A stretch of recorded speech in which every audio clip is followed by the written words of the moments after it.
La majorité des pays arabes étaient parfaitement satisfaits d'une situation où Gaza était bouclée, où la colonisation avançait en Cisjordanie et où on normalisait, pour des raisons commerciales, les relations avec Israël. Ils étaient tous contents, sauf de rares exceptions. Et d'ailleurs, le monde occidental aussi, et tout le monde se satisfaisait de la situation. Donc, l'explosion du chaudron de Gaza, évidemment, change la norme. Et à ce moment-là, ces pays-là sont inquiets.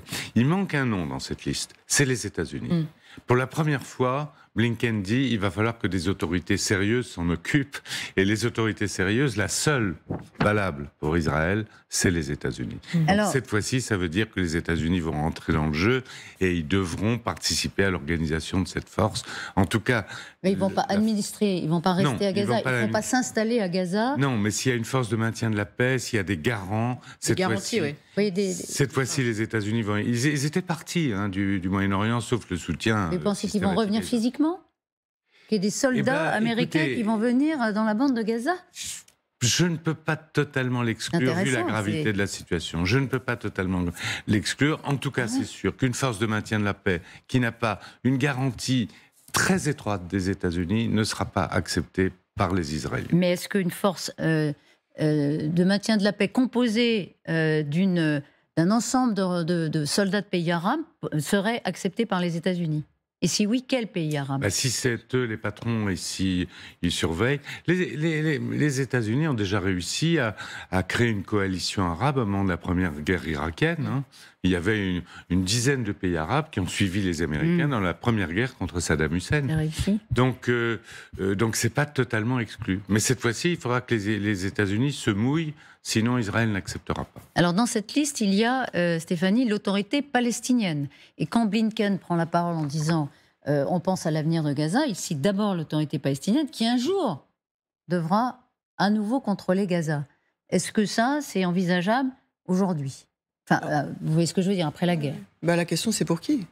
Parce que c'est pour qui c'est envisageable. Parce que en fait, on a vu là un rapport en fait du ministère du Renseignement avec un think tank israélien qui a donné différents scénarios et dans ce scénario il y a l'autorité palestinienne, mais c'est considéré comme le pire scénario par ce think tank proche de Netanyahou et par ce ministère du Renseignement comme le pire scénario parce que ça pourrait conduire à un État palestinien et ça c'est la chose qui n'est pas du tout souhaité. Donc c'est écrit noir sur blanc.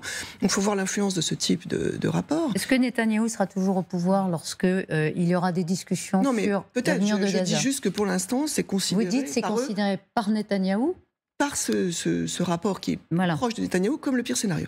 Après, vous mentionniez Marwan Barghouti, et moi j'ai travaillé sur la question carcérale de longue date, et donc je vois tout à fait où il pourrait se situer. Donc effectivement, lui, c'est une personnalité consensuel, qui est donné vainqueur de toute élection présidentielle depuis une décennie, qui est du Fatah, qui est pour une paix durable et un processus de paix, et qui est capable de parler à toutes les factions, à tout le monde.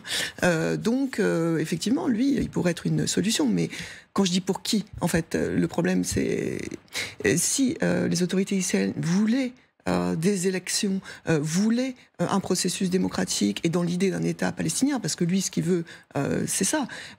Alors à ce moment-là, on n'en serait même pas là aujourd'hui, en fait. Oui, mais alors, on part du principe, et je le disais au début, que la donne a changé. C'est notre point de départ. C'est ce qu'on pourrait C'est notre point de départ. Et pour les Palestiniens, et pour les Israéliens. Après, je vois pas. Et pour les pays arabes, d'ailleurs. Je vois pas du tout de coalition des pays arabes. Non, vous ne voyez pas. Quand vous dites que ça les satisfait plus ou moins, ils ont des opinions publiques, les pays arabes, qui sont en général assez pro-palestiniens. Oui, mais on ne peut pas dire qu'au niveau des États, il y a eu beaucoup d'initiatives et de prise en compte de la situation des Palestiniens. Il y a quand même 2,5 millions de Gazaouis qui sont enfermés là où ils sont sans qu'il y ait beaucoup de... Juste pour terminer, la solution qui est envisagée par ce rapport, pour terminer, c'est de vider entièrement la bande de Gaza de ses 2,3 millions d'habitants. Et il faudrait savoir si, par exemple, pour les Américains, c'est un rapport qui est intéressant ou pas. Vous dites non, Catherine? Non, c'est impossible.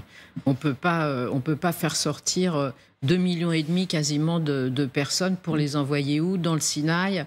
Les Égyptiens ne le veulent pas.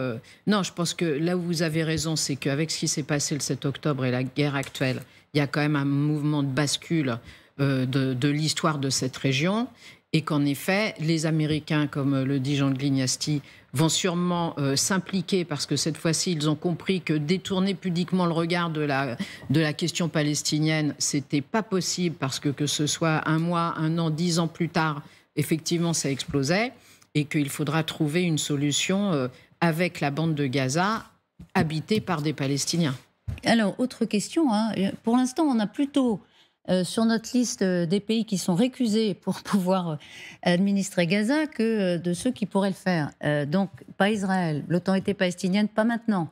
Il faudrait trouver un leader et il faudrait qu'il se réhabilite auprès des populations palestiniennes. Les Nations Unies, non. L'Égypte. Est-ce que... L'Égypte. Non, mais d'abord, je pose cette question. Juste l'Égypte. Je voudrais juste achever une chose, c'est que depuis 50 ans, personne n'a trouvé de solution. D'où ici, on peut examiner tous les scénarios qui sont possibles. Je voudrais simplement dire que, comme vous l'avez souligné, est-ce que ce moment-là, actuellement, est un moment de rupture suffisant pour bouleverser les équations? Eh bien, je rejoindrai assez facilement ce que M. Bensoussan a dit ici, il y a quelques jours, sur ce même plateau, qui est de dire « rien n'est impossible ». Simplement, il faut que le mouvement de rupture soit assez fort pour que ce soit... Et que, par exemple, reprendre une idée qui a été lancée, enfin, un type d'idée qu'a lancé le président Macron, qui, lui, voulait une coalition antiterroriste, etc.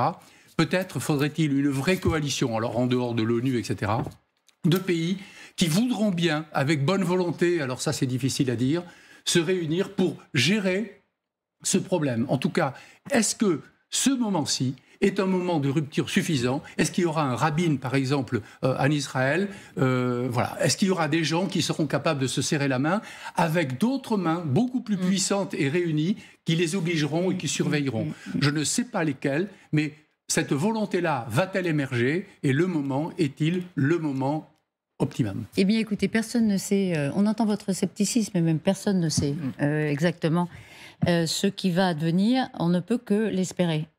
Évidemment. Je voudrais qu'on aille... Alors là, j'ai juste un mot, parce que j'ai posé une question. C'est le ministre jordanien des Affaires étrangères qui répond. Nous n'avons pas de réponse à la question de savoir ce qui va se passer à Gaza, car aucun d'entre nous ne sait à quoi Gaza va ressembler. Ça, pardon, c'est un élément de contexte. Non, mais pour l'Égypte, un mot quand même. Est-ce que c'est envisageable, ou est-ce que finalement ce serait une forme d'extension de l'Égypte par le haut, Catherine? Mais quand on voit à quel point l'Égypte a détourné le regard de ce qui se passe à Gaza depuis très longtemps, et singulièrement en ce moment, parce que on a attendu quand même très longtemps avant qu'une aide humanitaire entre dans Gaza, sans parler du fait que le président égyptien actuel n'a pas une grande tendresse pour le Hamas. Donc non, ça paraît tout à fait impossible. Mais ce qui est clair dans cette liste de questions, c'est que c'est aucun de ces acteurs qui seul pourra régler le problème, mais que tous ensemble, ou au moins une partie, et effectivement avec les Américains et l'Union européenne, parce qu'il ne faut pas oublier que l'Union européenne, c'est sûrement elle qui va payer pour reconstruire Gaza. Hein. C'est vrai qu'elle apporte une aide depuis très très longtemps à Gaza. Il faudra trouver une solution ensemble.